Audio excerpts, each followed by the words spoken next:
Arrow Films is a leading independent entertainment distribution company established in 1991, operating in the UK, the Republic of Ireland, United States of America, and Canada. Arrow Films is dedicated to supporting upcoming and established filmmakers of dynamic new cinema and developing an inviolable slate of quality films that enjoy a lasting legacy across its award-winning branded labels, channels, and platforms. Arrow Films is also a leading restorer and theatrical distributor of classic and cult horror films, including landmark titles such as the 25th anniversary reissue of Cinema Paradiso, the 15th anniversary reissue of Donnie Darko, and the 30th anniversary reissue of Hellraiser. These lovingly restored films are brought back into cinemas nationwide with brand new look campaigns with wide-reaching distribution, including outdoor event status screenings at various cultural festivals, and as one-off bookings in local repertory cinemas and film societies. Arrow Films is also widely considered to be the global market leader in the premium home entertainment market, fueled by passionate and expert curation, aligned with state-of-the-art in-house film restoration, resulting in highly sought-after bespoke Blu-ray editions of classic, cult, and horror films across its Arrow Video and Arrow Academy branded labels. Beloved by collectors, these ever-expanding brands continue to delight their growing international fan base with regular interactive live events, festival sponsorship, and retail stands presence. Our offering extends to truly limited edition box sets, as well as associated spin-off products, now including books and vinyl records. We are so happy to have Arrow Video as one of our new sponsors. You can find them at www.arrowfilms.com. While you're there, be sure to pick up some cool titles. For example, they have the brand new American Werewolf in London collection, which is beautiful, the complete Sartana collection, Hellraiser 1, 2, and 3, Toys Are Not for Children, a new edition of Al Pacino's Cruising, and let's not forget a limited edition copy of Fear and Loathing in Las Vegas and a limited edition copy of RoboCop. There's so much more, I can't even get into them all, but trust me when I say they're fantastic, and we couldn't be happier to have them. So once again, visit Arrow Films at www.arrowfilms.com and check out all of their brands from Arrow Video, Arrow Academy, Arrow Films, and Arrow TV. Before we start the show proper, can I tell you about a TV show I've been watching? Of course. So I might have already told you about this because I got really excited when I watched the first episode. But Hulu has a new docuseries about Paul McCartney. I saw. I didn't see it, but I saw that Hulu has it. So it's called McCartney 3-2-1. 3-2-1, yes. And it's Paul McCartney and music producer Rick Rubin, where Rick Rubin is a big enough producer where if people even just start learning about the inside baseball part of music, he's a name that people know. You know, he created He played Pee Wee Herman, so yeah, that's my name. Don't wear it out. No, he did not. That's Paul Rubens. Okay, I'm sorry. Rick, he's responsible for the Beastie Boys. He created Def Jam Records, but then he also did like Johnny Cash's remember Johnny Cash's song "Hurt"? Yeah. And it was American record. He produced all those. Yep. So he's just a big time music nerd. And what this show is, because it's like, okay, what new can I hear about the Beatles? You know, that's the problem sometimes doing shows like this with big popular acts. I'm like, what new can you tell me? Right. But I thought I'd give it a shot. How is this not just going to be a retread of... What makes this interesting is for a couple things. One, it's just Rick Rubin and Paul McCartney in a studio together, and they have an old mixing board with a bunch of his songs, like the tapes, actually loaded into the mixing board. And they're going back through the songs and telling stories about them and then playing with the mixes. So they'll, if they're talking about Paul McCartney, the song As My Guitar Gently Weeps, they talk about, the guitar work in there and actually how Eric Clapton played the guitar on the song for them. And they would single out George Harrison's vocals and shit. But then, Rick Rubin's like, I've always noticed something in this song. And he turns everything off but Paul McCartney's bass lines. You just have this really thumping bass. It almost sounds really aggressive and raw, like it came from a punk song. And he's like, tell me about that. And he's like, well, we always wanted to, almost feel like we're mixing two different songs together. So, they're really pinpointing, picking apart the songs. Sure. So if you're a music nerd, it's really cool. And But one thing I'll talk about as well, I'm pretty proud of the audio setup I have in my home. And when I first, so in surround sound, you have at least 5 speakers. You have a left, right, 2 backs, and then one in the center. And the one in the center is usually what brings through the vocals. Anyone who's ever had a hi-fi system in their life, just 2 speakers and a turntable, or knows that if you have your speakers pointed just right, it makes it sound like it's coming from directly in the center of you. What was throwing me when I first turned on the show, and I was like, the show is in surround sound, but it's like, why does it sound like nothing's coming out of my center channel? And then until the music came on, and then it almost kind of punched in the face. It's like, oh, I see what he's doing. They mixed the show to be mixed like an audio, like a music album. Oh, okay. So there was audio coming out of the center, but they just brought it really low, so that way it was really defined on your left and rights. So when they're playing around in the tracks, especially because the Beatles did a lot of stereo sound, you'd hear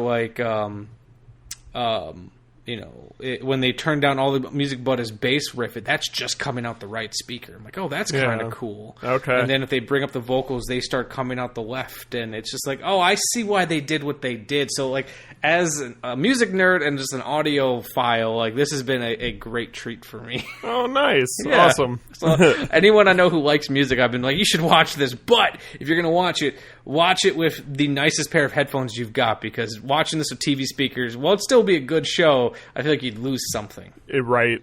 Yep. Cool. Yeah. So, groovy. I imagine you haven't done a whole lot because you've been plenaring it up. I have been plenaring it up. I did fit in our topic movie late. I went to bed at 8:30 last night, and I'm getting comfortable, and I went, oh shit, I gotta watch a movie. Were you able to stay up for it? Oh yeah. Raina didn't make it through, but okay. But I got to the end of it, and what a friggin' treat! That's the best segue we could possibly get. What a friggin' treat! Sip of coffee for the working man. I got ice water this time. Back in the studio. Yeah, I had my coffee already this morning. So. Warning! This movie podcast actually discusses movies. Be aware that it may discuss any of the following elements: endings, surprise twists, unexpected cameos, and all manner of spoilers. Without further ado, please enjoy our feature presentation, The Shameless Picture Show. Hello and welcome to another episode of The Shameless Picture Show. I am one of your hosts, Michael Viers, and with me, as always, is a man who prefers to do his business with no doors because the ethics are the same. Nick Richards. On today's episode of the show, we'll be doing a special request episode from Paul Dieter of the film website Purely Kino. Paul subscribes to our projection booth tier on our Patreon, which gets you a special episode of your choice and some swag. We actually have another one coming up, Nick, that I don't know if I told you about, but I don't think you did. Stephen Millick of the Twisted Dreams Film Festival, he jumped up for a month so he can get a bonus episode. Awesome. And he wants us to review the movie Swiss Army Man with Daniel Radcliffe. Okay. Which I've not seen, but I know of it. Okay. And I'm excited. I just want to mention it all to everyone. This podcast doesn't make us rich. We practically make no money off this podcast because it all goes into keeping the lights on, essentially. And I think we've put far more money into it than what we've gotten out on the back end. Anytime you guys jump in, even if it's for a couple bucks, helps us out a lot because, hosting fees, keeping up with, I'm going to be doing another I have to buy some more merch soon. Yay! Yeah. So, that's pretty much the biggest pitch I'm going to give to you guys is, it's not like, Patreon subscribers come in and me and Nick are like, oh, let's go get a steak dinner or anything. It's like, oh, no, now I can We're not losing money this month. I can pay for our Libsyn account. Awesome. And not have to take it out of my own personal account. So that just so that's why we try to give you guys some stuff. We got some. We'll probably have some new swag coming soon because my beautiful and talented wife is going to be redesigning our logo. Yes. And there is a reason for that since we have a website coming. Yay! So we should have some new stickers and new buttons soon once that's done. Which means the old ones are now collectible. Exactly. Another thing that Patreon money is going to is I'm friend of the show, Katie Cadaver. Nick, you remember Katie? Oh, she was yeah. on our Blues Brothers yeah. episode. Yeah. I was talking to her one time, and I was actually talking to Amanda about this same subject, that the one bad thing about podcasts is they are not inclusive towards deaf people. Yes. Yep. So, and it's something I never considered. But, Katie made a great point that there's a wealth of information out there that people who are deaf can't get to. So one thing that it's going to be a slow process, and I'm going to be using our Patreon funds to make this happen, but I'm going to slowly start getting all of our episodes transcribed. Nice. Awesome. I'm going to start with obviously the newest ones and work back as we go. Yeah. I've been looking into the services for it. I also have a friend who would be willing to do it because that's what she used to do for a living. She used to type subtitles. Actually, our former house guest Emma, she used to type subtitles for television shows. Oh, that's the first time I've heard you describe her as our former house guest Emma. She went back to Florida. Whenever we do actual merch push, I'm advocating for a shirt that says "My house guest Emma." I agree. And that's all it says. And My house guest Emma, and then it got the Shameless Picture Show logo on the back. Yep. So that's that's my long pitch for the Patreon. Is we're trying to make things more accessible. This is episode number 99. 99. So we would consider it an anniversary gift if you signed up for the Patreon in anticipation of our 100th episode. Yeah. Anyways, so like I said, check out the Patreon, and this episode is like I said, a Patreon episode. We'll be doing Swiss Army Man sometime soon. Yes. And actually, Stephen Millick, he's been a friend of the show since the early days. And it was one of the earliest films I remember him suggesting we should watch. And he wanted us to talk about it so bad he jumped up. He's Patreon. Like, all right, fine, Patreon. You gave me a path. I'm gonna take it. Exactly. Awesome. But the film that we're talking about today is actually a film that I can't speak for you, Nick, but I'd never even heard of. I had never heard of it either. I feel like I've heard the filmmaker's name, Bill Forsyth, but I've never seen any of his films. The movie we're talking about today is filmmaker Bill Forsyth's. That's hard to say. Bill Forsyth's Art. Local Hero. McIntyre, or Mac for short, is a hotshot sales executive working for a Texas oil company called Knox Gas and Oil. He's a shrewd businessman and is very confident in his abilities to close a sale. His skills are definitely noticed by the company's CEO, Felix Happer. It also doesn't hurt that his name sounds Scottish, because Happer has plans to send Mac to a small Scottish village with the intent of buying the village and its surrounding beaches so they can build an oil refinery. Happer, who is an avid astrology nerd, has complete faith in Mac's ability to close the deal and send him on his way to meet with his skittish, kind of dorky guide, Danny Oldson. Together, Mac and Oldson find more than they bargained for in this small town and begin to see the world in a new way. As the sale looms on the horizon and the townspeople wet their lips at the prospect of being rich, Mac begins to question his own existence in this world and questions what he once held so near and dear to his heart. Local Hero is the fourth film by Scottish filmmaker Bill Forsyth, who is best known for his deliberately paced, poetic films that explore themes of acceptance, growth, and morality, viewed through a quirky yet droll prism. Local Hero, by the way, I think that's one of the best descriptions of a filmmaker I've ever written. Local Hero was originally intended to be financed by Warner Brothers, but they weren't interested until Chariots of Fire producer David Putnam stepped in to help finance the picture, and Burt Lancaster started to express interest. Once these two big names became attached, Warner Brothers had no problem stepping in and lending a hand to help this small film find its footing.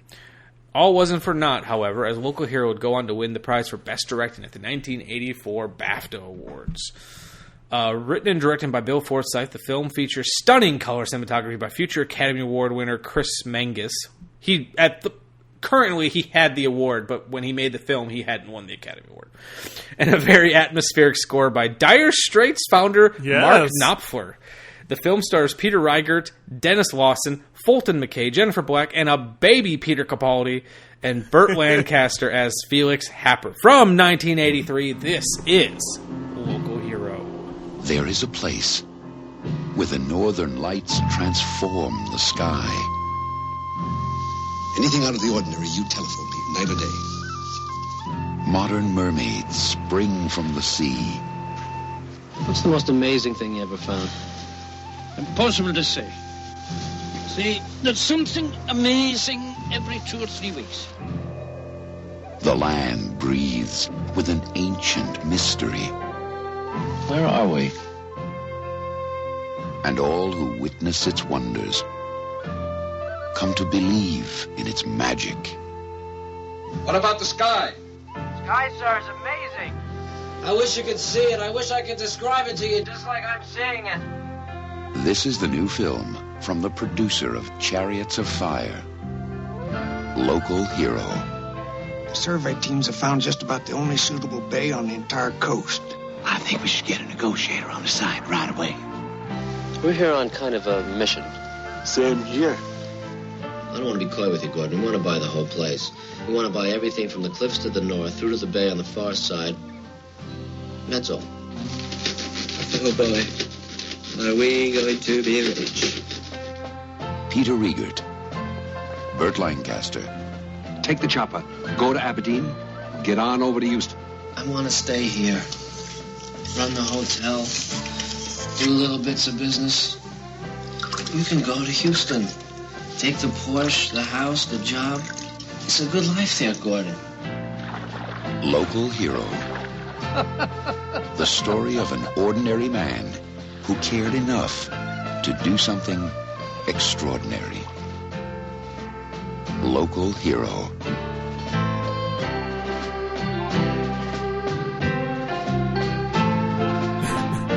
The Peter Capaldi thing threw me because, like, I knew who he was because of Doctor Who. Even though I never watched his season of Doctor Who, that's kind of when I fell out. Okay. But I knew who he was, and I was sitting there like, who the fuck is this guy? Why does he look familiar? But he's so young. And I did not recognize him at all, but the second he opened his mouth, I'm like, oh my god, that's Peter. Like, I instantly recognized his voice. And, like, he's such a dork in this because, like, the Peter Capaldi I'm used to is, like, Silver Fox, angry. Yeah. He's always just angry. Look at the eyebrows. These are attack eyebrows. You could take bottle tops off with these. They are mighty eyebrows indeed, sir. They're cross. They're crosser than the rest of my face. They're independently cross. They probably want to cede from the rest of my face and set up their own independent state of eyebrows. That's Scot. I am Scottish, and I've gone Scottish. Yes, you are. You are definitely Scots, sir. I hear it in your voice. Oh, no, that's good. It's good. I'm Scottish. He's equally as flaily in this. His arms are always kind of He's just like all over the place. I just kept thinking, it's like I can see Nick playing this role. Right. It's like I could just see you moving around all crazy like, and if we did an American remake, I'd cast you in that part. Thank you. I could also see me having, like, making this movie. It felt very familiar the whole time, and I wasn't sure why. And by the end, I'm like, oh, this is the way that I write. I found the film to be very charming in a way, like, but I don't want to say unexpectedly, so that's the wrong word. In a very unassuming way, because I finished the movie and I felt very pleased with myself and pleased with the movie. And Amanda's like, "Well, how was it?" And I was like, "I don't know." Yes, yes. Like, it's like, well, it's definitely not a bad movie. I think I really liked it. I don't know. It's just like the film just kind of washed over me. Yeah. Yep. It's mellow. It is not. It never tries to, like, grab your attention, but I was never not giving it my attention. It was very interesting. There are not a lot of movies like this, and it's funny, but it's also not, and I wouldn't even say it's a dry humor. It's just, it's not trying to be. I just don't feel like the movie's trying to be funny, and it just happens to be. The most over the top stuff was like Burt Lancaster, and even he and his therapist played it in a rather like serious way. His therapist was the most like goofy, over the top, yeah, over the top, and it's still like by other standards, it still was not. I think my favorite part about it is that didn't really resolve. Like, it almost resolved when he, like, ordered him to be shot, kind of. If this was an American movie, you would have, even if you wouldn't have seen it, you would have heard the gunshots go off. You would have heard somebody in the back going, "Oh my God!" Right? Yeah. There would have been a resolution to it, and I was like, no, it just. There was a lot in this movie that didn't resolve, and I'm surprised how little that bothered me. Like, I think it was unresolved in a really smart way. So that's one thing I want to talk to you about. So I guess we've kind of already said, our what we felt about the film. We both liked it. It's one of those films, if it's a hard film to recommend to people, because it's like, if someone would be like, "Oh, you liked Local Hero, what did you like about it?" I don't know. I don't know. It's charming. And even saying it's charming doesn't do the film justice, because there's just a quality to it, and every time I felt like I had a feeling about it, that would change. So, like, a case in point, when the movie first started and we met like Peter Reichert, who plays Mac, at first I was like, I don't know if I like this guy, and then something would change, and I was like, oh, I kind of do like him, and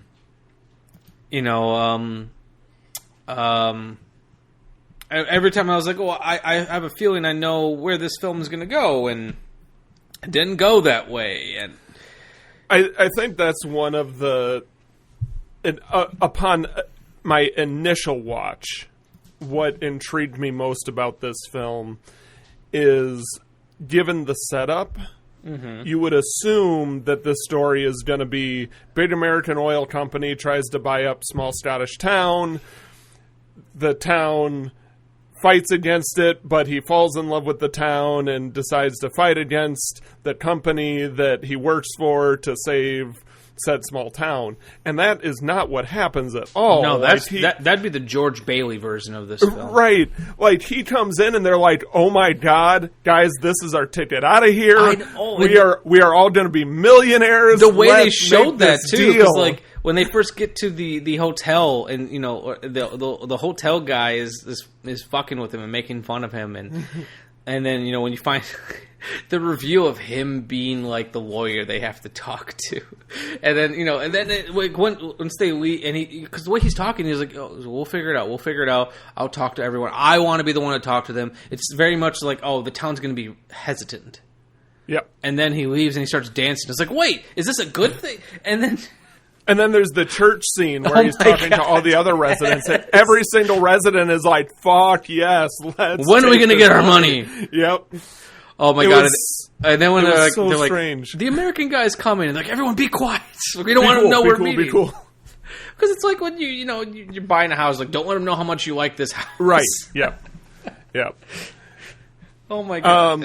And then we had to get the coins. It's like he needs money for the phone booth. Who's got money? And everyone just starts banding together to get the coins.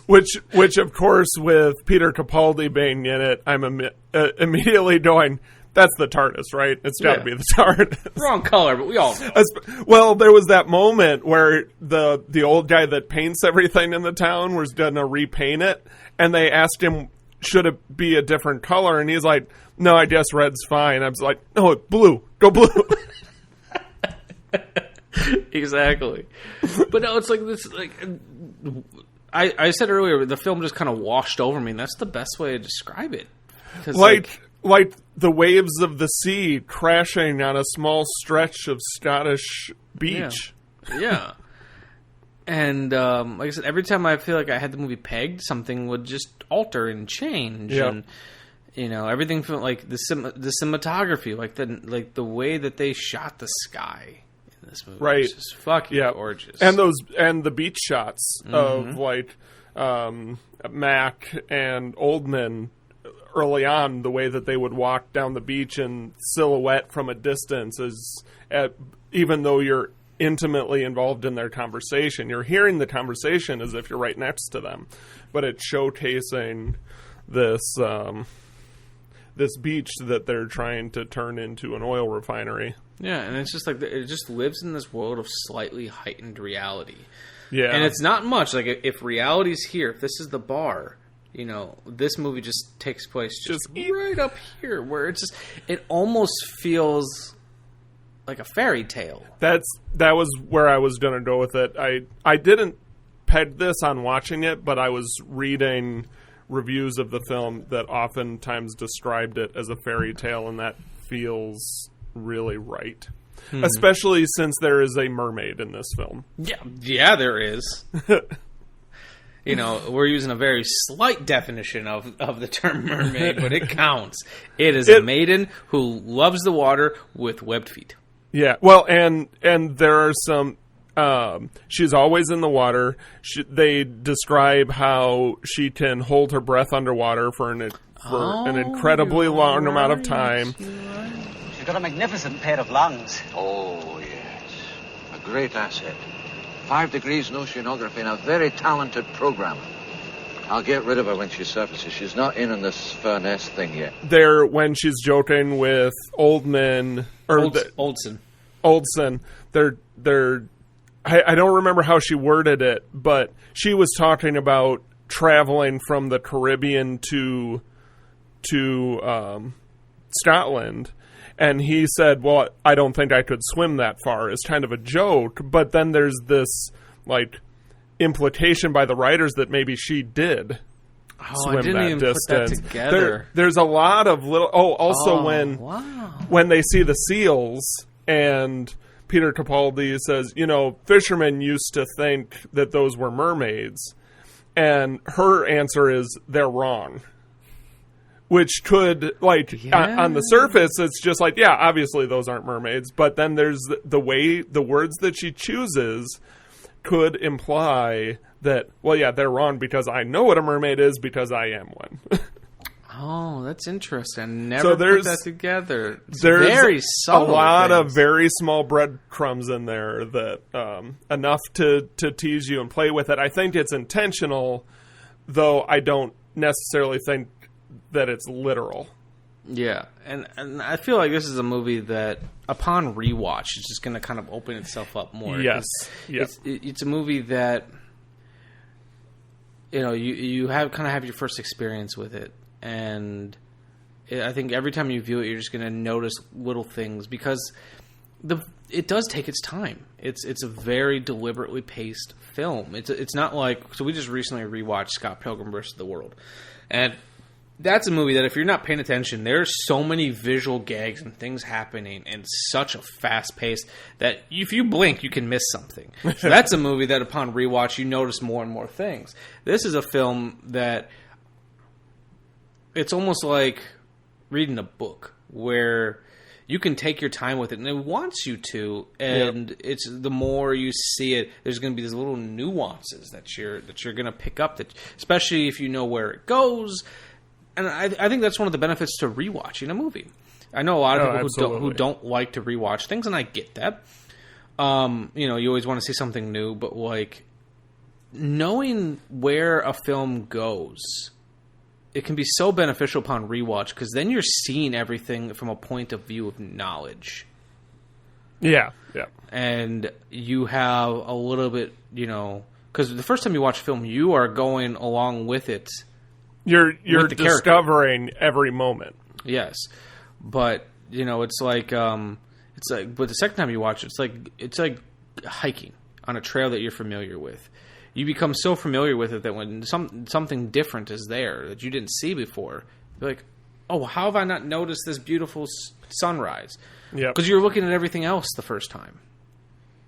You know, so that's the way I think about it. And like, I'm actually kind of excited to rewatch it because I think that it's got a lot to say.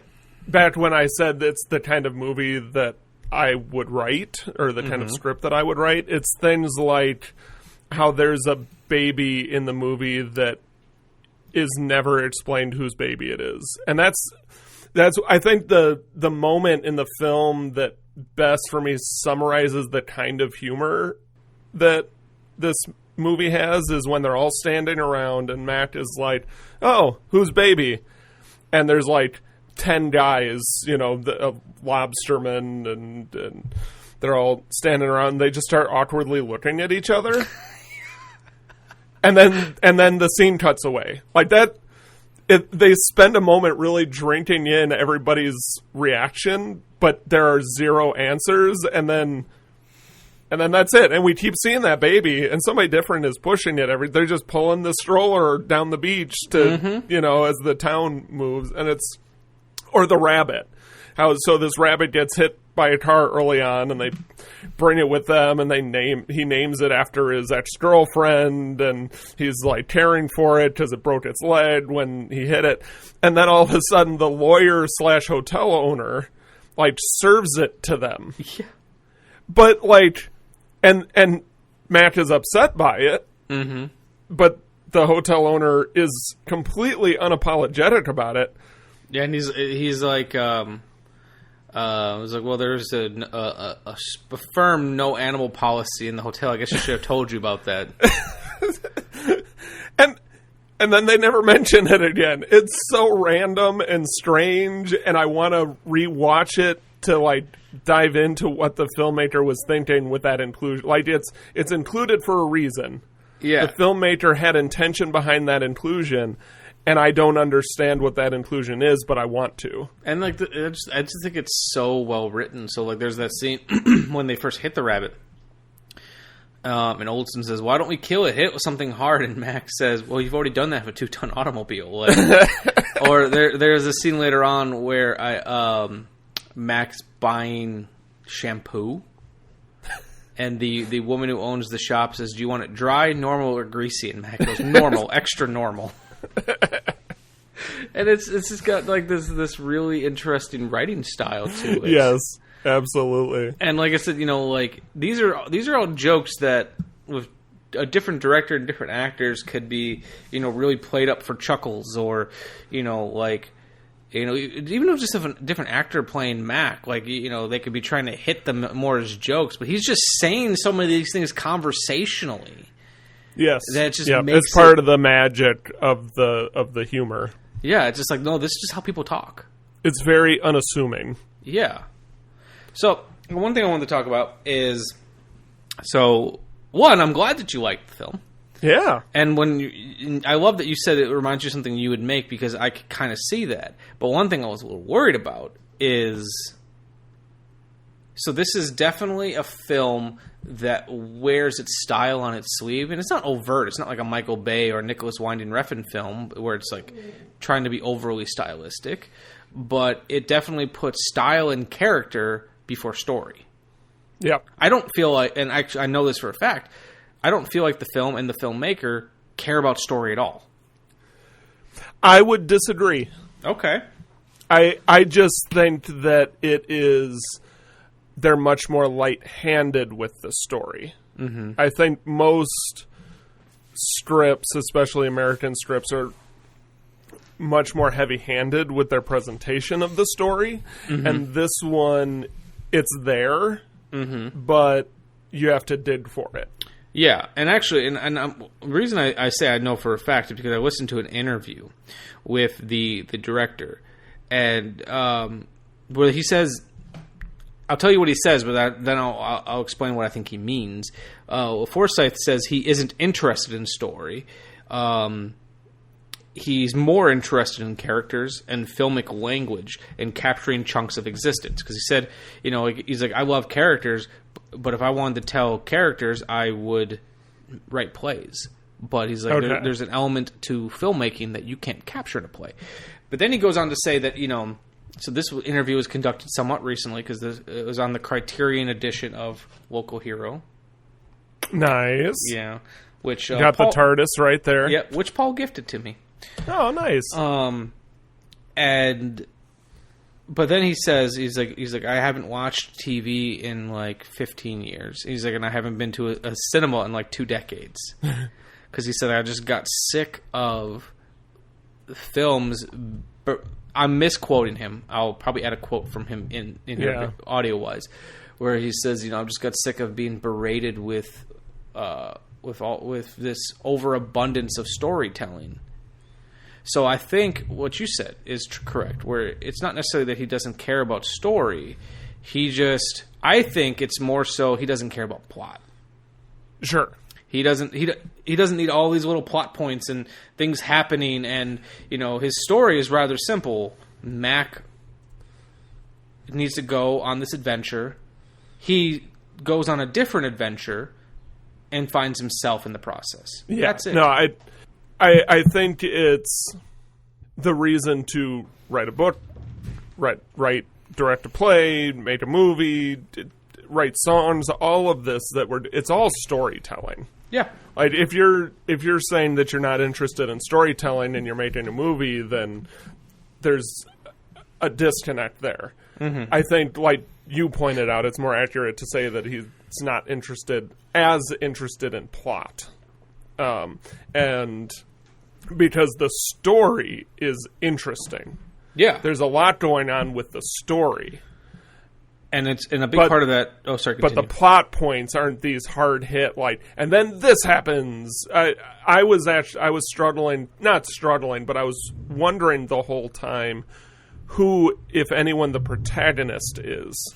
Yeah. Because that goes into what I was going to say next. Mac is not really driving the story along. No. Maybe it's the lawyer. Maybe it's Happer from a distance. But I think there are lots of arguments to say that those aren't. Yeah. I haven't cracked that nut yet. Well, that's one thing I was going to say is you seemingly have a protagonist, or whatever the storytelling term is for the character that we spend the most time with. We have the main character. We have the main character who doesn't do much, but those around him do. Because Mac essentially he's just living in this world. He's just reacting. He's not. He's a great example of a main character who is not a protagonist. Yeah, because even his love life, he's in love with that local girl. I think her name was Stella. Yeah, and wasn't that the Urquhart's wife? Girlfriend or something. Yeah, definitely together. And then I found it very strange at the end. When they got drunk, and he's like, "You can go to that's fine." They were both drunk, and he's like, "You can go to Texas, and I'm gonna be you here."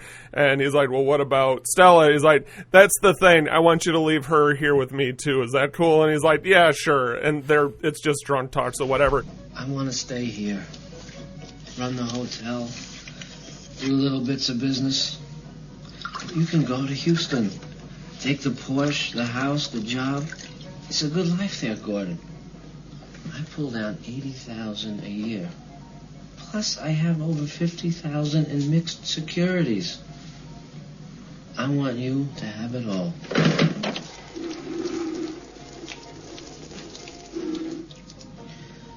There's nothing due on the car. It's pure ownership. And I won't let down your good name here, Gordon. I'll make a good Gordon, Gordon. What do you say, pal? What about Stella? I was coming to that. I love her.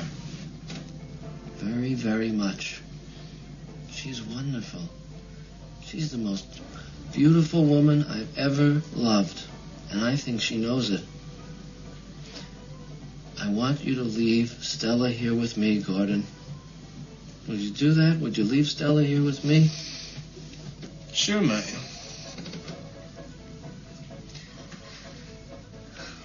You're a good guy, Gordon. But then at the end, when Mac is leaving, and he says goodbye to Urquhart, and he's like, "Well, aren't you going to say goodbye to Stella?" And he's like, "No, I better not. I'm just going to go." He's like, "You should go say goodbye to her. You should," he kept pushing Mac to say goodbye to his girlfriend / wife / fuck buddy. It's not. I don't know if it's ever identified, but I found that moment very strange.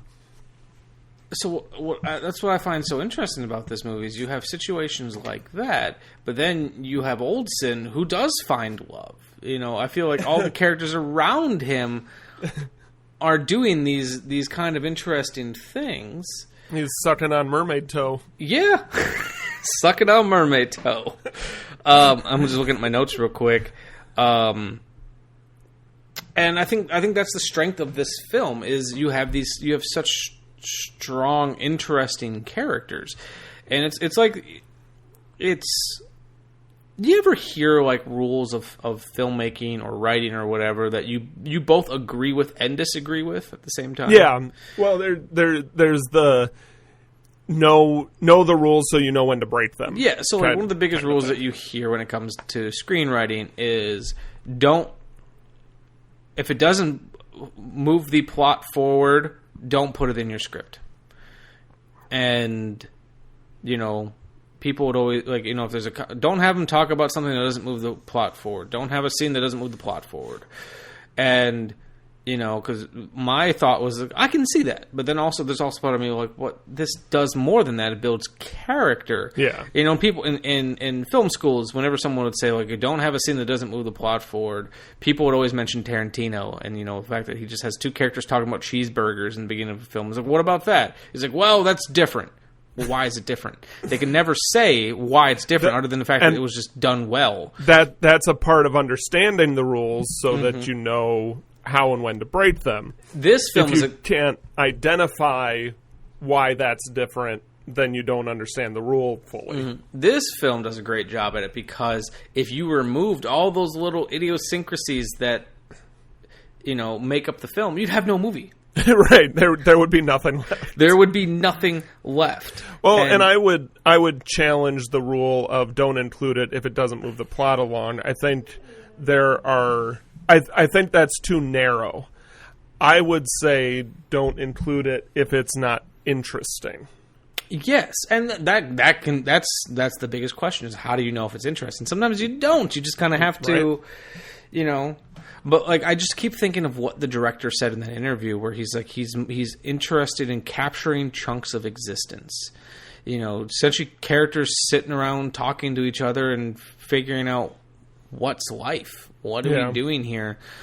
And I find that really endearing. You know, he also said that like the story isn't what's happening. The story is what's happening to him. And I've been sitting with that for a little bit because it's not necessarily like what is directly like what are people doing to him, but it's more so what is happening internally to him. That is what he views the story as about because Mac in the first scene versus Mac in the final scene are two very different people. Yeah, I don't feel like I have a great understanding of who Mac was in the beginning. I feel like I feel like I do. Just he's a caricature of a swarmy, you know, like a business dude. Like I feel like we all kind of get an idea of who that person was. Well, I would say that is a reasonable assumption to jump to. Mm-hmm. But I think it's all very generic. What we see in the beginning isn't like, okay, yep, he's a smarmy businessman. We see him in a smarmy business environment, and we don't get a lot of character detail other than this is where he is. He like calls the girl in the office that one time and says, do you want to go grab a drink? And she says no, but I didn't think there was anything particularly... He also then calls his ex-girlfriend and tries to get... I get the impression that he's lonely. Yeah. I don't think he did anything particularly steezy. Maybe not, you know, the most romantic or successful, but... let me tell you, if you're in the business world, you're skeezy. Well, and that goes back to what I was saying. Like, I think there's some assumptions that are safe to jump to, and they might be right, but I don't think that there's a lot of in-film... direct evidence of what his personality is. And we see him go through a change regardless. We see him change. We see him go, this is the life I want to live. Which is weird because I was expecting the story, the townsfolk, to instill that in him, and they don't. Mm-hmm. Like, the townsfolk are like, no, we want to be millionaires. We're going to go buy houses elsewhere. And he's like, oh, I could fill that void. Even though it would be, like, he can't live that life if he sells the town to to the oil company. But he envies the life that they don't envy themselves. Yeah, exactly. It's very much a grass is green on the other side type of story. And some of the residents are there's that conversation they have at their big party between the two residents where they're like, I'm a millionaire now. I thought I'd feel different. I don't. It's like, well, you just have to accept that you're a millionaire now. Oh. Mm-hmm. Like, they're... Yeah.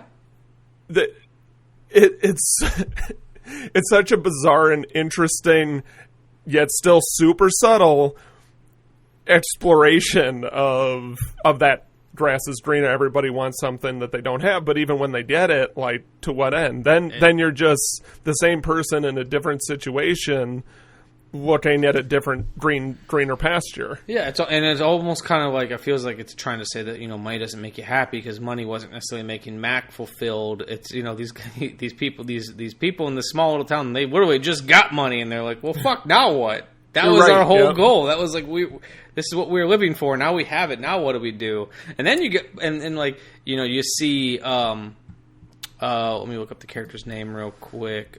Ben Knox, who lives out on the beach. You're like, well, he's very happy. He doesn't even have a fucking door, and the man's just happy as a clam. And then you could be like, oh, I think this film is about, how money doesn't make you happy. But then you get someone like Happer, who seems completely fucking happy with his life. And what's interesting about that is the oil company is Knox. So that Knox name is directly attached to the two happiest, most satisfied characters, and they're complete opposites of it. One is you're assuming a millionaire, billionaire oil tycoon, and the other one has been living on the same beach his family owned for 400 years, sitting in a shack all cobbled together. So money is, and I think we're somehow getting to the root of the point of this movie, though I didn't see it coming when we first started. No. It's not, like, I think the point of the movie is what does make somebody happy, and the evidence in the film suggests that it is not money or lack of money. It is independent of money. It's more of an internal satisfaction. You have to figure out what that thing is for you. And it might be strange astrological events. It might be sitting on a beach seeing what washes up every day. Both characters are interested in discovery. Yeah. Yeah. And, like, just Burt Lancaster is such an amazing actor that, like, the scene where Mac calls him when he's witnessing the Aurora Borealis, and he calls him and tells him drunk. About it. And it's red. Now it's red. Oh, wait a minute. Nope, that's the booth. Oh, wait, now it's red. Burt Lancaster's such a good actor that he just kind of sat back and was, like, taking it all in. Yeah, but then he got distracted by his psychologist. Yes. Psychologist ruined his moment. And he missed it. Like, that's it. I'm going up. Yeah, like it's. Yeah, I think we definitely got to the root of this. Like Happer, his joy is the stars, and while he's a very successful businessman, you very much get the impression, and I'm. They don't never say this in the movie, so I'm just kind of taking liberties here. Yeah, is that he made this money so he could devote his time to this thing. Because it doesn't seem like, he doesn't leave his fucking office. He's got a house built into his fucking office. Like, this is where he's happiest. I remember... he's not happiest there, but he loves these astrological enigmas, and that's what he truly cares about. Yeah. And there's evidence in the movie to say that money is not a factor in happiness. Actually, that relationships, love, and sex are not what makes somebody truly happy and satisfied. You can see that in Mac's loneliness in the beginning and how that doesn't get resolved. You can see it in the relationship between Urquhart and Stella. Yeah. Urquhart. And I still don't quite know what to make of Peter Capaldi and the mermaid. I think that there's something there that I haven't been able to tie into this running theory here, but it seems like the moral of the story is that the passion for discovery is what makes one satisfied on that kind of super strong level, and everything else is just a distraction. Mm-hmm. You got the party scene where the what is it, the Ace Tones are playing, and that amazing Ziggy Stardust punk rock Mohawk girl is like chasing down Capaldi the whole time, and then the band member comes up to her afterwards, and she's like, "What are you chasing him for?" Like, clearly he wants that kind of attention from her, and she's like, "He's just different." Mm-hmm. Like, she's just they're a lot of the characters are looking for that distraction, and they don't understand the idea of actual deep, lasting satisfaction. Yeah, and what's crazy is like one of the scenes that's been I keep thinking about is it's one of the early scenes of when Mac and Olsen got to the town. And, Mac's just kind of walking around the town, talking to people, getting to know them. And they're talking about lobster fishing. And they're like, oh, these lobsters, they have quite a life. As soon as we catch them, they get off on an airplane and they see get to see the world. And then Mac asks, well, do you ever eat them? Oh, no, we can't afford them. Right. It's like, you guys are literally the ones catching the lobsters. And it makes you wonder if once they became millionaires, would they eat the lobsters or not? Yeah, or would they still want to keep catching them? Yeah. And you also have the, like, now I'm just, the story analyzer in me wants to think that everything's a metaphor. So there's when they're in that same scene, they say the lobsters are trying to get in, or sorry, the crabs are trying to get in and the lobsters are trying to get out. And we only want the lobsters, we don't want the crabs, even though it seems to me that there would be a great seafood market for crabs, though I live in Maryland where that's like our cheap seafood that's thing. So, but there were a lot of lines like that where it felt like it was saying more than I was processing. Yeah. And I also wouldn't be surprised, too, if, like, some of these lines, which are, were written, maybe even the writer-director didn't even know what he was trying to say with them. Yeah. It was a subconscious thing. And I think that's my favorite thing about art and movies and shit like that, is not everything needs to have an answer. Everything can can mean something, but doesn't necessarily mean it was meant in that way. A lot of genius comes through the subconscious, and you don't even realize you're saying something or you're doing something.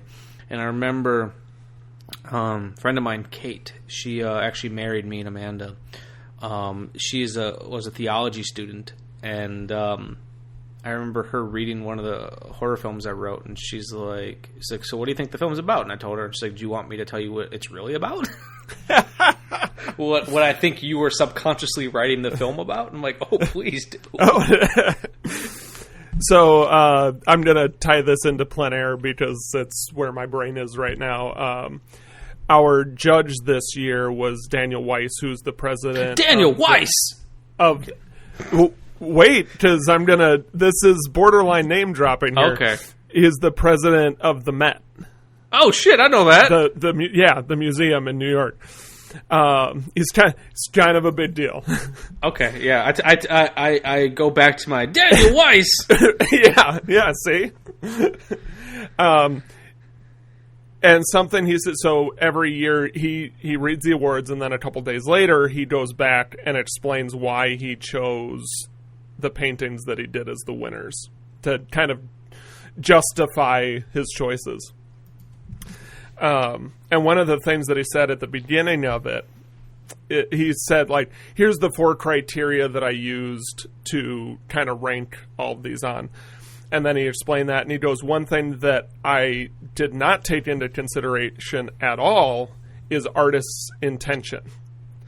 Because once an artist finishes the piece and puts it out into the world, it doesn't matter anymore what they intended. That doesn't change the product that they created at all. Now it's what the user, how the user is affected by the piece, and that trumps whatever the artist intended. Now, I would qualify that a little bit to say that I think artist's intention does matter, but I can appreciate how when you're judging something, you can't take artist's intent into account.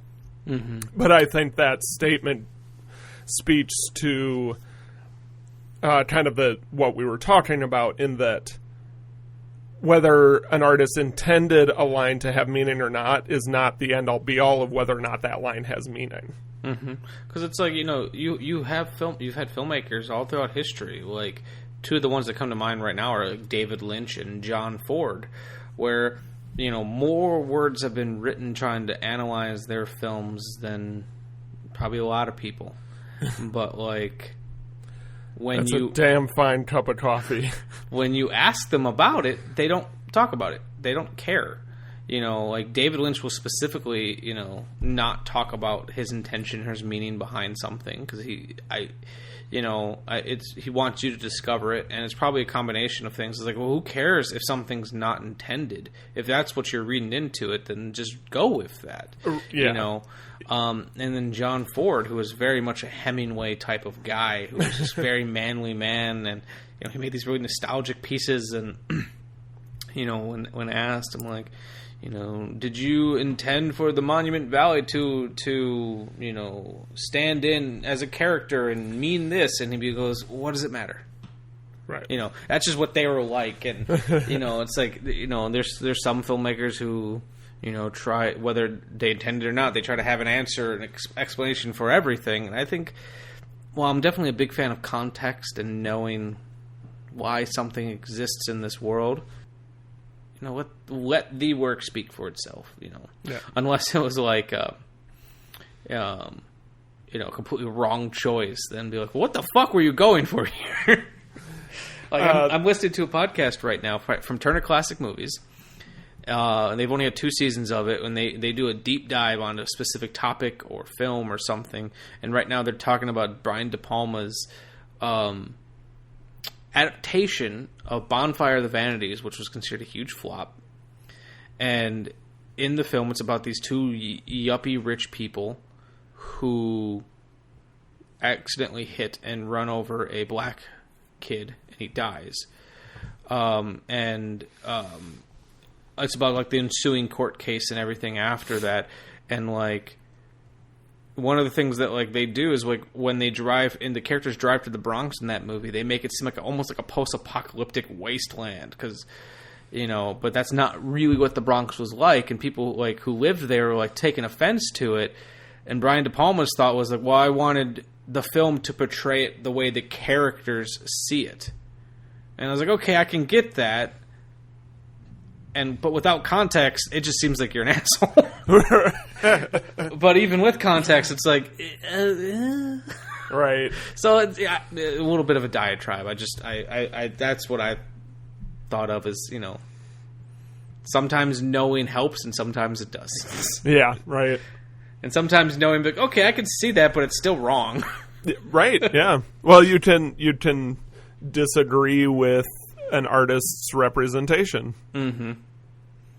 And you can disagree with their intention, but see something else and like it for that reason. And that goes back to our perennial conversation about problematic artists versus their art. Yeah, I don't know.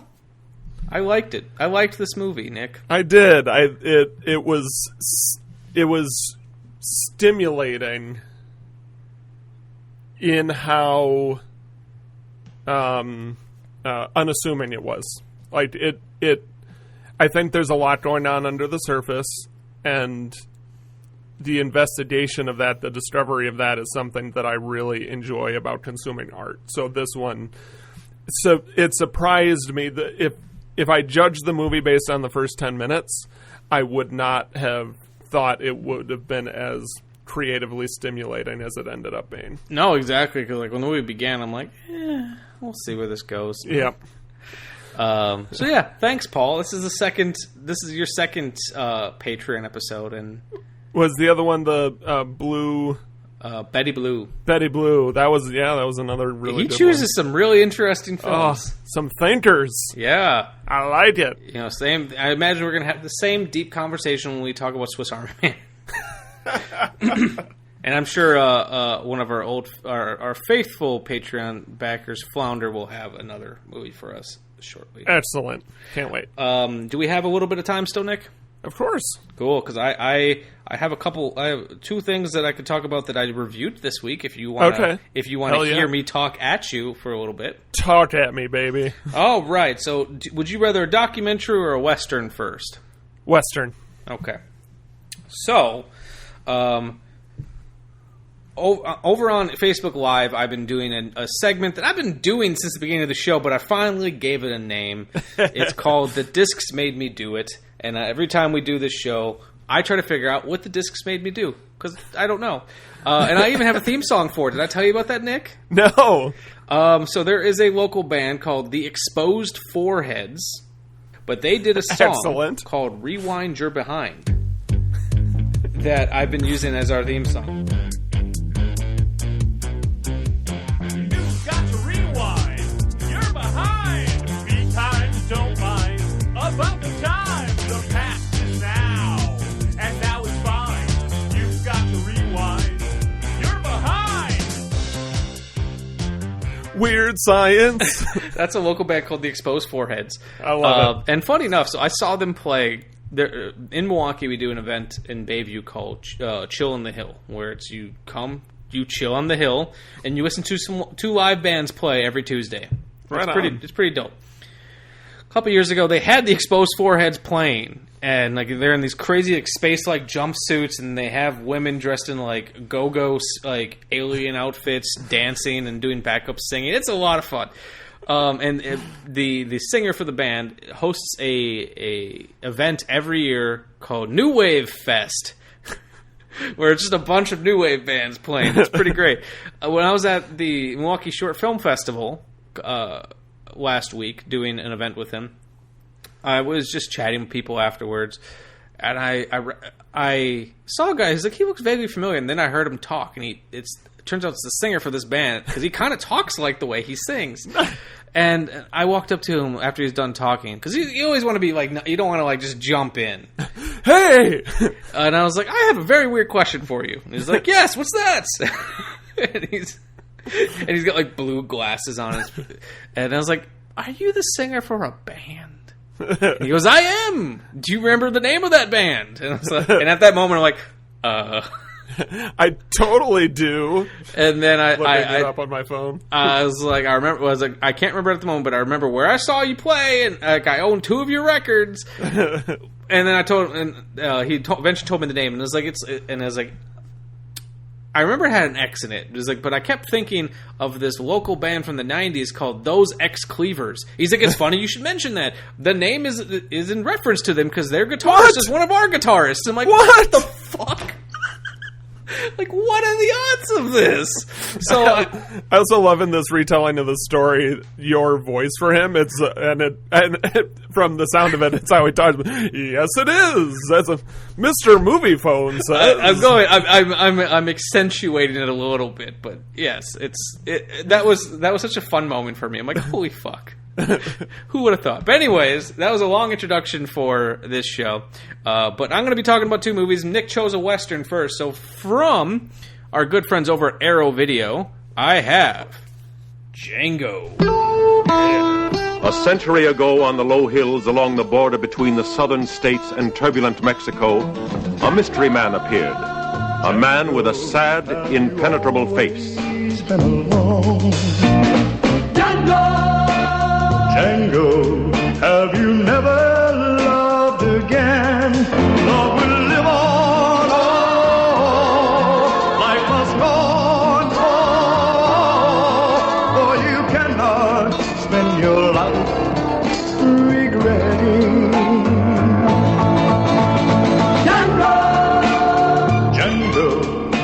was that man? What was his secret? It's not important. And if I bothered you, will you accept my apology? He was pitiless in revenge, quick to decide and a master of every weapon. A man everybody would like to have seen dead.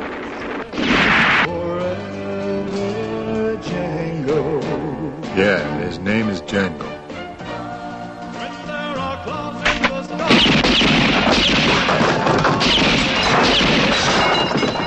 Django, the title of a film you'll never forget.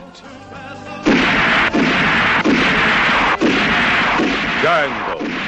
How many men you got left? You tongue-tied? Or don't want to tell me?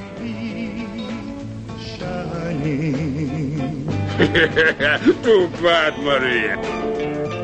Django, an audacious man of action, capable of a tender, hopeless love which could only last a day, but a day which was worth all eternity.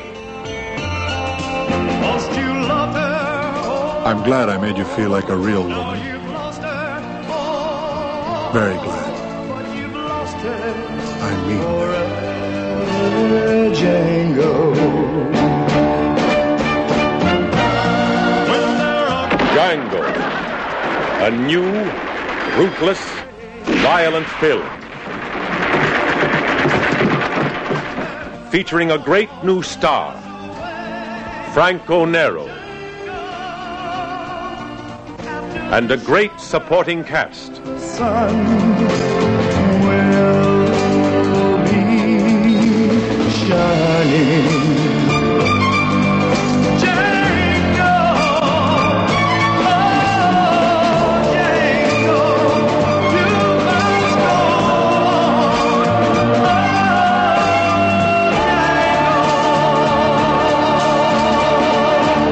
Have you ever seen this movie, Nick? I have not. Chained or otherwise. There's a funny story about that, too.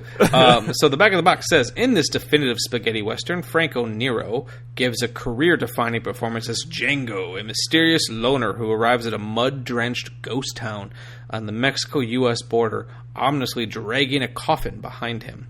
After saving imperiled prostitute Maria, Django becomes embroiled in a brutal feud between a racist gang and a band of Mexican revolutionaries. With Django, director Sergio Corbucci upped the ante for sadism and sensationalism in westerns, depicting machine gun massacres, mud-fighting prostitutes, and savage mutilations. A huge hit with international audiences, Django's brand of bleak nihilism would be repeatedly emulated in a raft of unofficial sequels. The film was presented here in its 4K UHD Blu-ray debut with a wealth of extras, also included as a bonus feature, Texas Adios, on Blu-ray, which also stars Franco Nero and was released as a sequel to Django in some countries. So, Django, which a lot of people know based on the Quentin Tarantino film Django Unchained, which was named that in honor of this film. Because as the back of the box says, there was a bunch of unofficial Django sequels. Django was such a big deal that if they had a Western of any sort, they're like, wow, let's just throw the name Django on there. and they'd have crazy titles like one of them was Django, shoot! If you live, kill. Or amazing. Just crazy fucking titles, and they would just try to find any reason to put Django in there. Most of them are not very good. That surprises me. Yeah, but so Quentin Tarantino did the same thing, and there's actually a scene in that movie where Jamie Foxx, playing Django, goes up to the bar and introduces himself to this Italian guy. What's your name? Django. Can you spell it? DJANGO. The D is silent. I know. And that guy is Franco Nero, who played Django. Yes! Amazing. Yeah. So Django is I don't want to say run-of-the-mill because that makes it sound dumb, but it is a revenge story western that we've all come to know. It has one of the most iconic beginnings of a film I've ever seen. You have a man dressed in a a northern military outfit dragging a fucking coffin behind him just through this muddy dredge, and like you have the theme song playing as Django, like they used in the Django Unchained movie, and it's such this iconic image. And then he gets to this bridge, and he sees this woman being fucking whipped by these Mexican revolutionaries.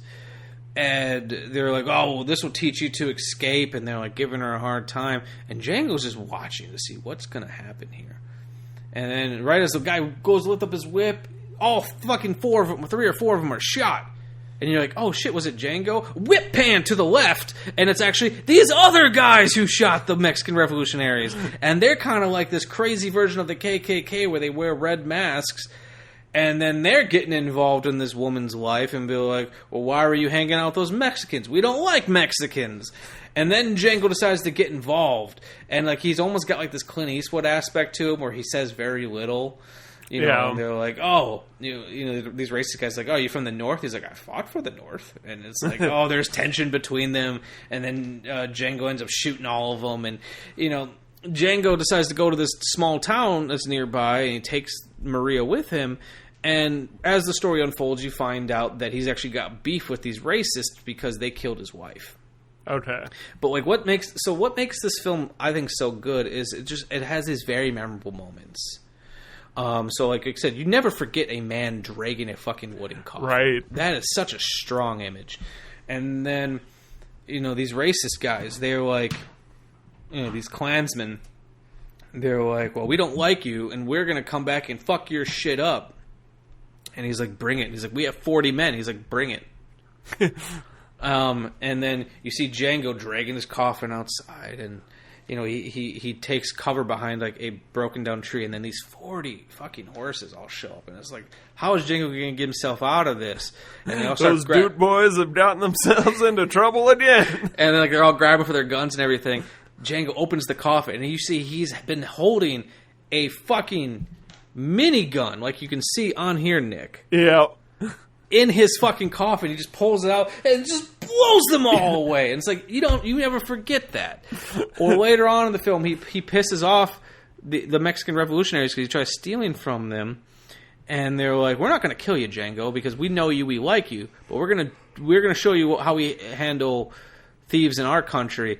And they have a guy come and take the butt of his gun and just destroy his fucking hands. And all of their horses walk over his hands, and you see it. And then he's got these mangled hands. And they're like, well, what's he going to do now? And then there's a final shootout in a graveyard where he's trying to prop up his gun on a cross tombstone so he can. It's like it has all these really just stunning images. Yeah. That like for what make up for like when the film gets a little bit of a lull or the story's not as interesting. It's like just the way that they compose these images, I think, are phenomenal. Yeah. So. That sounds great. Yeah, it is if you're not a fan of spaghetti westerns or you've not seen many, this is a great place to begin. Nice. It's like a breezy 90 minutes. There's a Blu-ray version coming out soon. This is the 4K restoration that Arrow did. And if you have a 4K player, 4K cable TV, this is the best way to see this film. It's you almost wonder like how they can make a movie this old look this good. It uses high dynamic range pass on, so the colors really pop. And while the film is older, it's it was made in the 60s. It's got a mono soundtrack, but it sounds fantastic. And the first time I watched the movie, I watched it with the American dubs, because normally my rule when it comes to foreign films is, okay, what language is the main character speaking? And I say that because a lot of Italian films would hire big name American actors and then just get whoever else to play in the film because they never shot the movies with sound. Yeah. So they could always dub it in later. So it's like, okay, if I'm watching a movie and there's an American character as the lead actor, well, then I'm going to watch it in English because that's their most used language. My only other caveat is if I'm watching, say, spaghetti western or something that's supposed to take place in the United States, well, I'm going to watch it with the American dubs. Yeah. Just because, like, well, it's weird. If I'm watching something that's supposed to take place in the American South and they're all speaking Italian, it seems strange. Takes you out of it a little bit. But it's like, okay, I've seen it with the American dubs before. Let's watch it with the Italian subtitles. And it's a completely different movie. Really? Yes. Like, the American dubs have the gist of the story. It just loses a lot of subtlety. Okay. Because apparently the Italian subtitles were built off of the original Italian language track. So it's a different movie. It was quite an experience watching it with this track. I would say fascinating. It definitely, and a lot of times dubs don't bother me, but the voice actor they got for American Django is really lame. But Franco Nero playing himself, it's like, oh, he's cool. Nice. It just worked really well. A lot of great special features on here. My favorite being, so there's two of them that I like. There's one that actually has an interview with Franco Nero, Django himself, and he speaks English, and he's just sitting there talking about how fun it was shooting this movie, and like he's like originally he didn't want to do westerns, but no one else was hiring him, so I was like, well, why not? And he has a career because of this movie. But then the craziest thing is, if anyone listened to my Cannibal Holocaust episode back, I think it was at season 2. 3. 2 or 3. Like. When I had Jay Gilkey on, we talked a lot about Ruggero Deodato, the filmmaker behind that film. Yep. He was the assistant director on this. Oh, nice. So they have a feature called The Cannibal of the West. And it's him talking about being the assistant director on this film. And I was like, well, that's fucking nuts. The guy made Cannibal Holocaust. Who would have thunk it? So, Django, the new 4K restoration, has my highest regard. And it's like, it is a collector's item for sure. And it comes with a poster. Look at how thick this book of essays is. Good Lord. So if you like Django, this is the way to see Django. Awesome.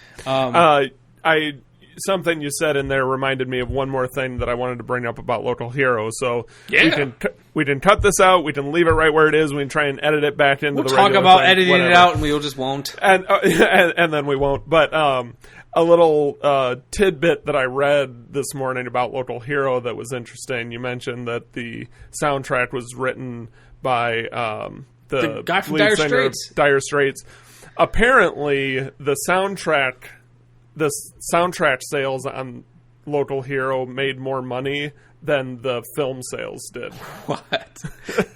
I didn't think Dire Straits was that big of an act. Right, Fuck. yeah. But you know what else is crazy? And he worked the theme into the Dire Straits encore for a while. Yeah, when I they read would do that. performances. And what I think is crazy too, he would then go on to compose the music for The Princess Bride. Oh, okay. I didn't realize that. So, like, who would have thought the dude from Dire Straits, like, Money for Nothing and shit would be...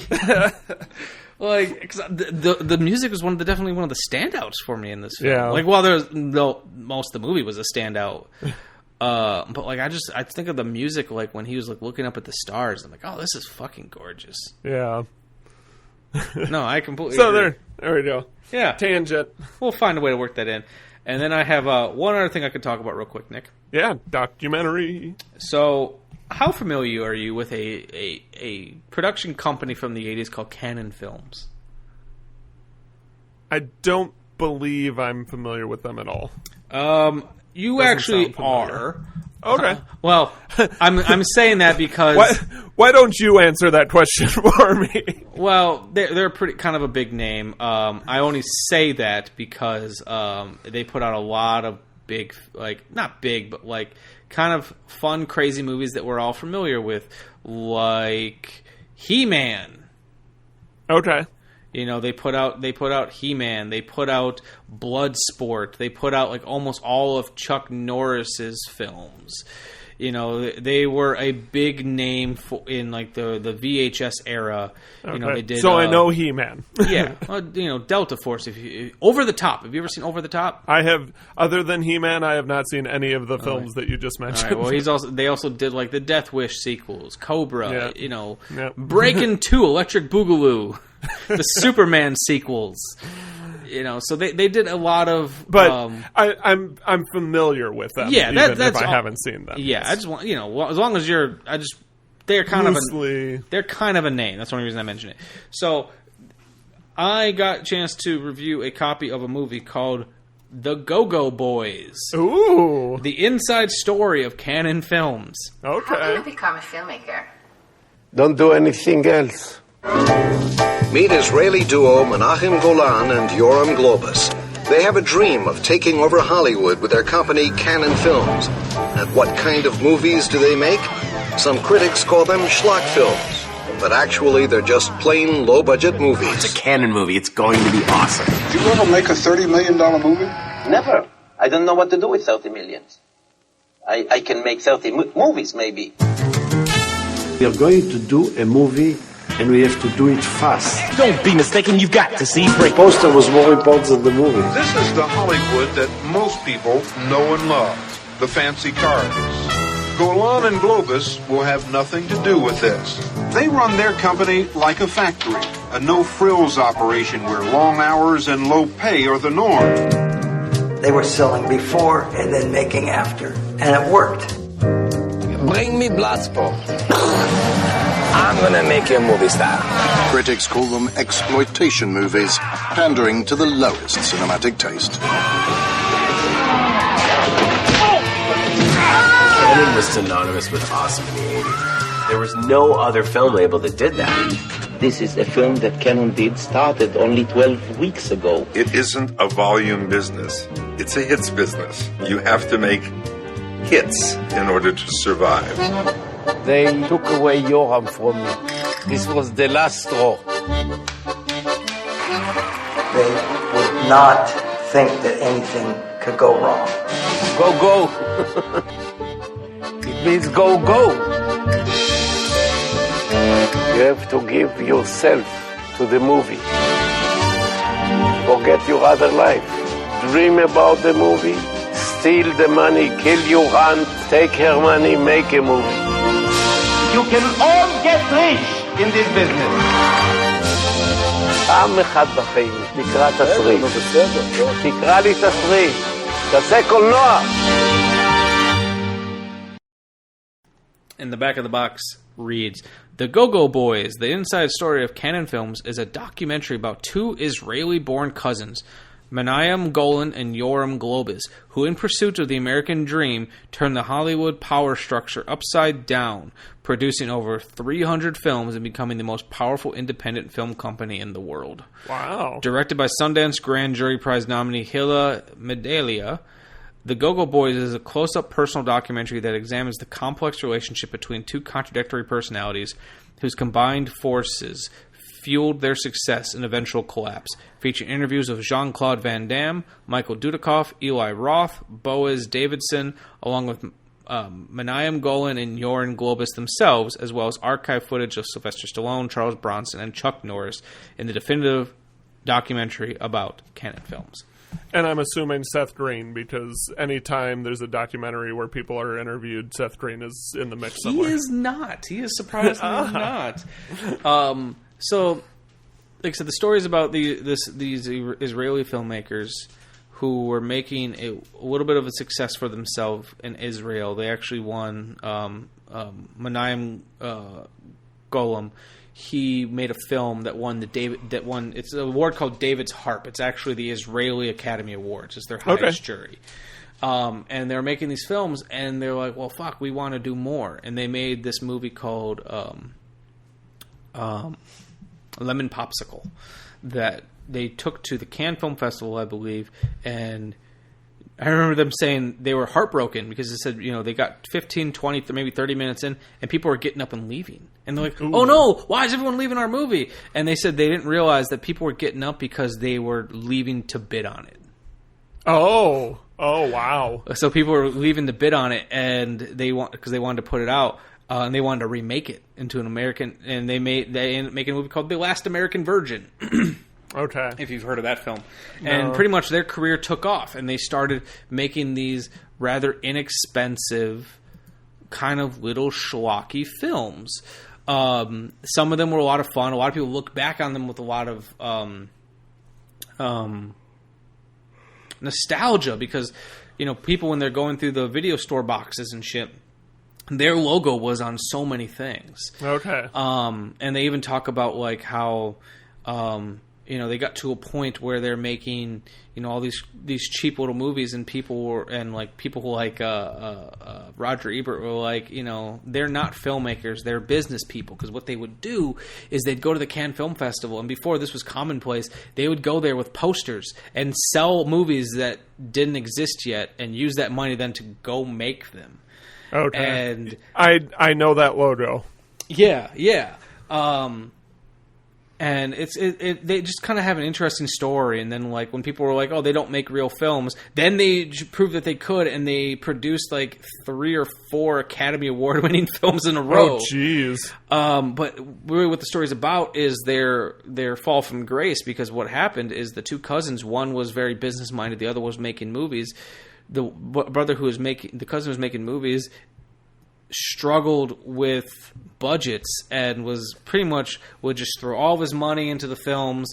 They were buying corporations they couldn't afford, and everything came collapsing down. Okay. And the reason this documentary exists is because I think a better documentary came out a couple years ago called Electric Boogaloo: The Wild and Crazy Story of Cannon Films, and they are making that. And I think it's a better depiction of just how crazy it is. But the two cousins didn't want to be part of that documentary. This is their response to it. In true Cannon Films, they commissioned their own documentary and got it put out before the other one. It's like when the Firelight or the Fire Festival documentaries were competing. To release. So, although that was funny, and actually the guy who made the other film, he's kind of a good sport about it, because he even says in the end of the film, the cousins did not want to be involved, but they've made their own documentary, and he gave like the name of it or whatever. Oh, nice. But this one was fine. I think the other one is better. This one is definitely more puff piece like, because they are directly involved in it. Right. And also, they sent me I got a Blu-ray copy of this film. There's no reason this movie had to be on Blu-ray, because 90% of it was made up of SD footage, like archival footage, and I was like, I could have watched this on DVD. It would have been fine. But no, this one was fine. There's a couple unintentionally funny moments in this film. One, you get a very candid interview with Jean-Claude Van Damme that he shoots himself. It looks like on a cell phone. Because he's sitting in a chair, sitting cross-legged with the shortest shorts I've ever seen, and I swear to Christ, I think you could see his pulse. We did a little Van Dick. Yes, a little bit, not quite, but you almost get there. And he tells kind of a nice story about he wouldn't have a career if it wasn't for these two guys. Okay, because he's like, I remember seeing them in a restaurant, and I was the waiter. And I told them, that I wanted to be an actor, and I kicked above their head. And they had to come to do an interview with him. But then there's also the cousins are delusional in a lot of ways. They don't believe that they made any wrong mistakes. If someone was like, well, what's your greatest failure? I had no failures. Right. Yeah. But this happened, and but there's a moment they kept in the documentary, very surprisingly, where the documentarian was asking, was like, so, let's talk about some of your failures. What failures? Well, everyone who's been successful has a failure. We didn't have any failures. And he's like, well, and they're fighting on screen. They're arguing with each other. And eventually she goes, well, tell me about Superman 4. And he goes, why do you want to hear about that? I'm only about positivity. I don't want to talk about the bad stuff in my life. And I was like, amazing. Which is why I think ultimately the other documentary works better, because while it's a very fair depiction of, and plus the other one's just a lot more fun, to be honest with you. So, it's one of those movies that, if you're a big fan of the Cannon Films library, I think it's worth seeing. It's kind of interesting to see both sides of the story. I think it would have been better if they could someone would just Frankenstein one movie together with all their interviews. Yeah. I think. I just don't think this one has as much insight into anything. It's just it's very much puff piecey. Like I said, I'd say see them both, but the other one I'm more inclined to... Watching this one made me want to rewatch the other one. And I don't usually rewatch documentaries very often, but I was like, fuck, I want to go watch the other one again. But yeah, especially with additional context. Yeah. So it's like, well, now I want to go back and... hearing it from their side of the story, I want to hear the same story told by other people. And so, yeah. So excellent. That's what I've got for this edition of The Discs Made Me Do It. I've still not figured out what The Discs Made Me Do, but maybe that'll happen next week. It made you go back and rewatch a documentary. There we go. This week, The Discs made me go back and watch Electric Boogaloo, the wild, untold story of Canon Films. Excellent. Yeah. Well, if you don't like that, I guess I got 2 words for you. Watch movies. Should we have signed off more? Did we need to... No, the ending. We have our post-credit thing. The Shameless Picture Show is recorded in Milwaukee, Wisconsin and Easton, Maryland, and is hosted and produced by Nick Richards and Michael Viers. Today's episode was edited by Nick Richards. Our opening theme music was written especially for us by The Directionals, with narration by Zach McLean. The end credit music you're enjoying at the moment was generously provided by my friends in the band 10 Speed. The Shameless graphic design is masterfully done by Amanda Viers. An extra special thank you to all of our Patreon supporters and to our generous sponsors. We are on Spotify, Stitcher Radio, iTunes, Google Play, and Libsyn. You can find links for all these amazing people in the description below.